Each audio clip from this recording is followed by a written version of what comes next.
everybody stand up, class. Good morning, class. Good morning, mom. Good morning, classmates. Good morning. Okay, thank you. So please remain standing for our prayer.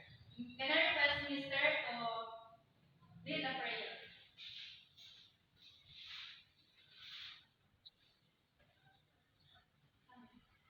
Okay, thank you. So, class, sit down. So who's absent today? No, okay, very good. So clap your hands, clap your hands for very good attendance. So now I will want to recapitulate our topic last meeting. So what was our topic last meeting, ma'am? Okay, Miss Insana, can please elaborate or give the description or short discussion about that our topic last meeting. So our last topic last meeting, ma'am, is all about matters. So matter is all about matter like beam, mass, and volumes. Okay, thank you. Very good. So, okay, class. What are the three types of matter? Okay, what is three types of matter? The two types of matters are the gas, solid, and liquid. Yes, very good. Solid, gas, and liquid. So, can you give up to me each example of the mass, liquid, and gas? Yes. For example, gas, oxygen, the evaporation of hot water, And solid. and rocks. Yes, very good. So, anything that you see here surrounded is an example of matter. The air is some example of the gas. And the chair that you have sit right now is the example of what? Solid. Yes, very good. So, now class, we will discuss about the carbon cycle. And we know that carbon cycle is all about the carbon, the one of the expanded elements in the periodic table that they have. So yes, our topic is all about a carbon cycle. And we have a table of content.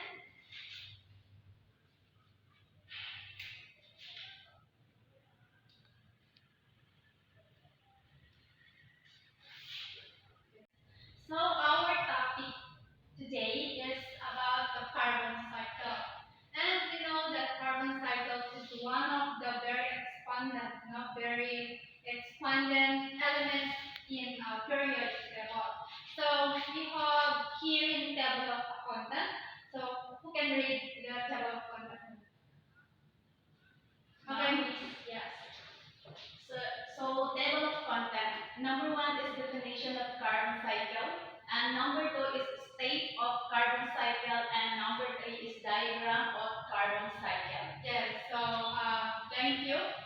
So ito yung pag-aaralan natin or nilalamanan ng ating lesson today, which is the definition of carbon cycle, states of carbon cycle, and diagram of the carbon cycle. So here, what is carbon cycle? Who can read the carbon cycle? Ma'am? Yes. So carbon cycle, the process where a carbon compounds are interchanged among the biosphere, geniosphere, radiosphere, hydrosphere, and atmosphere of the Earth. Okay, thank you. So, meaning a carbon cycle is the process of carbon compounds or interchange. In what way? Paano siya? Kasi sabi dito, interchange, no? The process where carbon compounds are interchanged. And among the biosphere, radiosphere, hydrosphere, and atmosphere. So, in that case, no, interchange, from the word interchange. Since ang topic natin is cycle, so, ibig sabihin, nagkakaroon na ng cycle, parang from the solid, no? Halimbawa na lang doon sa matter, from the solid. And kapag yan siya is nagiging, or when one matter, or like for example, no? The ice. Kapag yan siya ay naging liquid na siya. So we have the risk or interchange by that physical.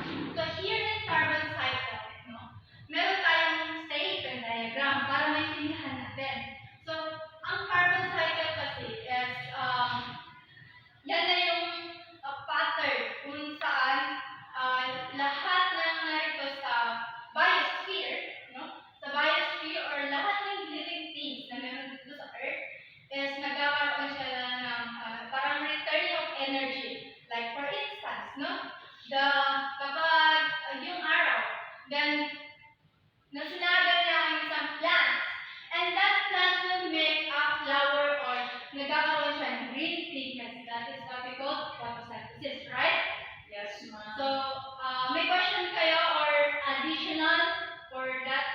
None so far, ma'am. Okay, thank you. So let's proceed to our step.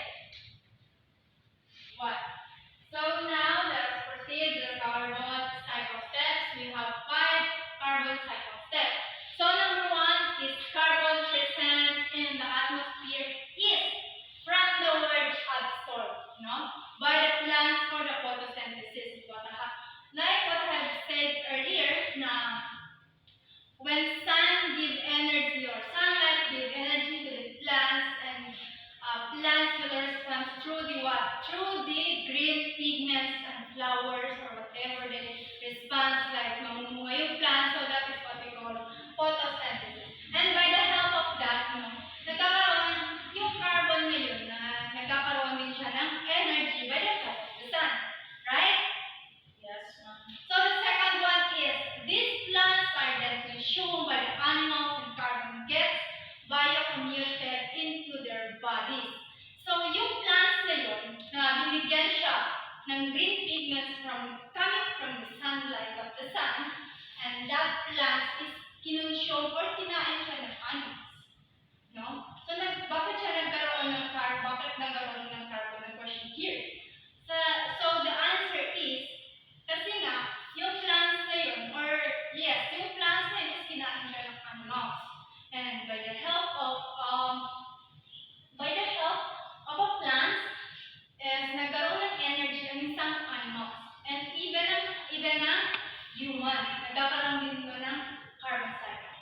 So, the third one is the plants and animals eventually die. And which is true, this segment. Can upon disposing of carbon is released back into the atmosphere. By sense of what? Diba? When plants and animals eventually die, especially plants, kapag yung isang plants or isang kahoy is pinutol mo, then binurn mo yun, nagkakaroon, di ba, umusok. So, nagre-return yung usok na yun into the atmosphere. And same with the animals. In this case kasi, malalaman natin by the fourth. So, let us proceed for this. Some of the carbon that is not released back into the atmosphere eventually become a fossil fuel. So, kapag ang isang animal or tao is namamatay, we all know that namamatay ang tao, animals, and plants. Di ba?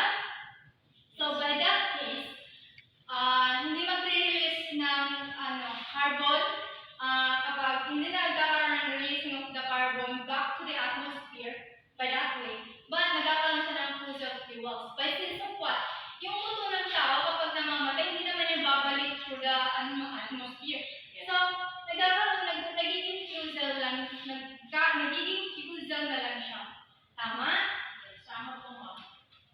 So let's proceed to the step 5. So we have here this fusel fuels are then used for a man-made activity. By the means of what? By the means of human or man-made activities. Like for instance, yung burning of the wood or yung mga pump and the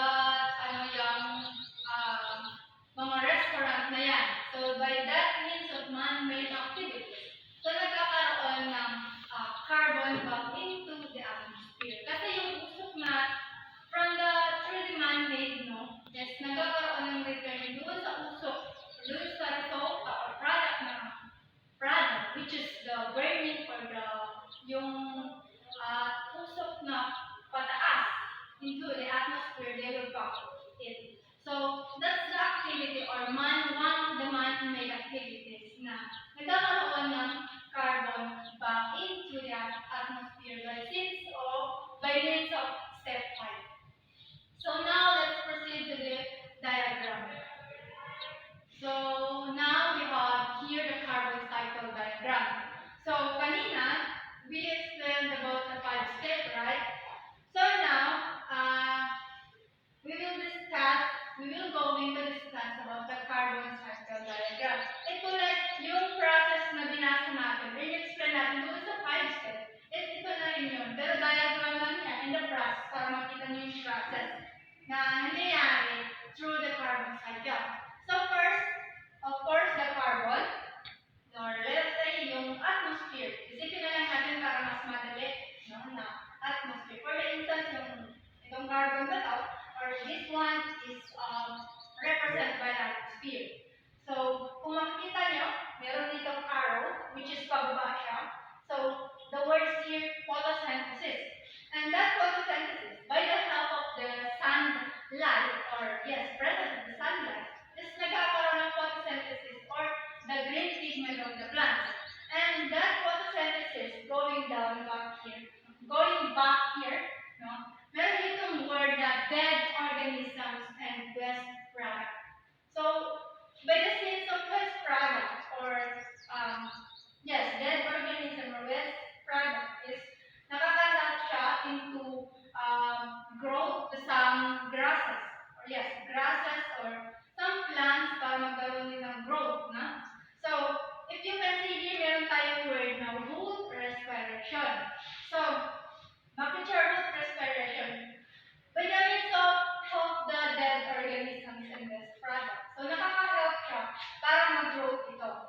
And let us say, meron dito isang puno, no? Na meron dito isang puno, and this one, as you can see here, no, animal respiration. So, that puno, no, that one puno is meron diyang naka-live, no? Still live or sinisilungan ng mga animals. So, nagkakaroon, if you can observe, some animals is going to the yung mga trees good para beda kumbaga yung reason bakit sila nandun. But even the human, kailangan nila ng masisilungan. And that masisilungan is parang nag-help sila na maka-give ng energy to the human and animals and plants. And sometimes, no, may mga plants na nabubuhay sa ilalim lang ng puno. Tama? Yes. So now, makikita niyo itong fuels that dead plants or animals. Yun na yun, dead fuels. So, if you can see here, go to step 5, no, auto and factory emission. Yan na yung man-made doon sa step 5, na man-made activities. Like for instance, the factory, no, may mga factory, or yes, a lot of factory or almost all factory is nagkakaroon ng usok. So that usok is they will going to the what? Atmosphere, tama? So doon na nagkakaroon, yung this cycle is represented by the carbon cycle. So, tama? Any question? None so Okay. Thank you, and that's all for today. So, if no any questions, we will have an assignment. So, I want you to research and to know about the importance, what is the importance of carbon cycles by means of ano yung nag-benefits ng carbon cycles sa tao, sa plants, and sa animals. So, gusto ko i-research nyo about the importance of carbon cycles. And we will discuss, we will discuss that one and next meeting or I think we will going to have the oral exhibition. So please study and I hope you learn something and you pay attention to our discussion today. So if there's no questions or clarification, can you please stand up? And goodbye class. Goodbye.